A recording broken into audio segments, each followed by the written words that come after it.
Dina Rovner is a legal advisor for UN Watch. Dina, good morning. Thank you for joining us. How are you? Good morning. Great. Thank you for having me. Great pleasure. So this unfortunately it comes as no surprise, this type of resolution. But really, is the world filled with idiots? Just what is going on? Yeah, well, let me just explain a little bit. This is a resolution that was, as you said, it was vetoed yesterday at the UN Security Council. And the main reason why the US said that it vetoed the resolution is that it had a call for a ceasefire, an immediate, unconditional, permanent ceasefire, but it didn't tie that to the release of all hostages in Gaza. Now, it did call for the release of the hostages, but it just didn't tie the two together. Mm, And not tying those two things together is a fatal flaw in the resolution, which is sure. why the US vetoed it. So So what, I think, I mean, yeah, it's not difficult to tie it together, nor is it unreasonable. exactly. And, in June, there was another resolution, a Security Council resolution that was adopted that was basically kind of putting the US ceasefire proposal that was on the table at the time into this UN Security Resolution Council resolution. And in that case, the two were clearly tied together. It talked about the stages of the ceasefire, the release Mm. of the hostages was all part of that. And, the US, of course, voted yes to that resolution. It was the US's the US's plan. But here, that's not what happened. And I think it's important that we remember how this all started. It started on October 7th with the Hamas massacre of 1,200 people in Israel, the taking of over 250 hostages. There's still 101 hostages in Gaza who are suffering. They are being starved and tortured by Hamas. And again, one of Israel's main war goals here is the release of the hostages. So any resolution that doesn't tie those two things together, it just can't go forward. And I'll say also, by not connecting the two, the UN Security Council is enabling Hamas because it's telling Hamas, it's sending it the Mm. message that, you could do whatever you want, commit massacres, take hostages, hide behind your Palestinian civilians, creating this horrible humanitarian situation in Gaza. And we'll call for a ceasefire.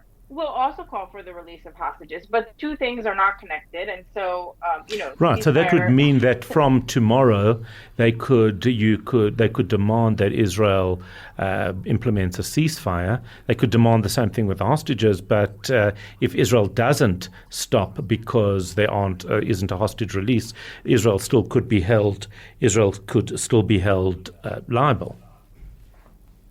Yeah, I mean, it strengthens all of these lawfare campaigns against Israel, which are trying to get Israel demonized, condemned worldwide as, committing genocide, intentionally starving the Palestinians in Gaza, and all of that. I will say, though, that it's important for your listeners to understand that the resolution, there was originally some language in the resolution that kind of connected it to Chapter 7 of the UN Charter, which that would give the UN Security Council more enforcement powers to enforce the resolution. But as it stands, the language in the resolution was softened, and so it's not under Chapter 7, it's under Chapter Mm, 6. So mm. it's not actually legally binding, and it didn't get adopted in the end.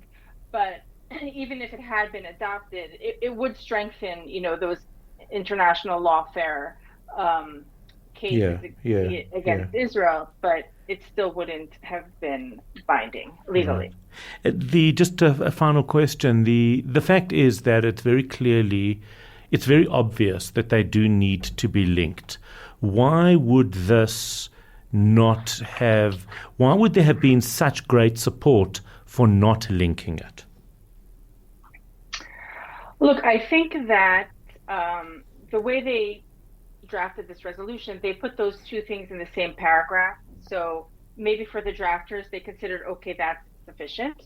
But clearly it's not because like I said, it doesn't condition one upon the Yes. other. No, I understand I understand that it's not good enough. What I don't understand Yeah. is why so-called decent countries can't see that themselves. They're not stupid. No, you're right. And I think it's just part of this push, to end the conflict, to end the war. And I'll tell you, as someone who lives in Israel, we don't want war. We would rather Of course. be in peace, and we never asked for this war.